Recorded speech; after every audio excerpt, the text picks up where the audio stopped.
જય સેદડા છોકવાળી. આ મલ્લાત જ ગયા હતા અમે મેલડીમાના દર્શન કરવા. જો સોનાનું મંદિર છે આખું, માતાજી સોનાના છે, તમે પણ દર્શન કરી લો. પછી ગયા અમે ડુમરાલ દશામાના દર્શન કરવા. જો અહીંયા તો કેટલા દશામાં બેઠા છે. તમે કોઈ ગયા કે નહીં ડુમરાલ? ગયા હોય તો કોમેન્ટમાં લખજો.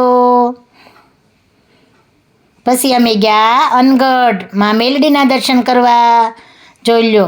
અને આ જો આ જો અંધશ્રદ્ધા કેટલી હજી માણસોમાં ભરી છે. આમ જુઓ તમે, હું તો વિશ્વાસ નથી કરતી આમાં.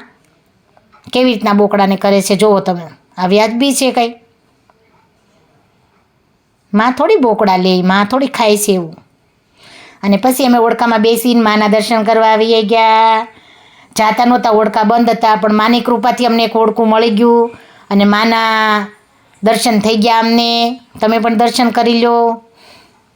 અને પછી તો અમે નાહી લીધા. ટાટું ટાટું પાણી હતું, મારે કાંઈ નાવું નહોતું, પણ માતાજીએ મને પરાણે નવરાવી. મારે શું કરવું, બહુ ઠંડુ પાણી હતું બાપા. કેવું ઠંડુ ઠંડુ પાણી છે. આમાં નવાઈ કાંઈ? જો એ બેસી ગયા. લો કેટલું ઠંડુ પાણી હતું, તોય બેસી અડી મને. તમે કોઈ નાહ્યા આમાં કે નહીં તો કોમેન્ટમાં લખજો હો પાછા મને.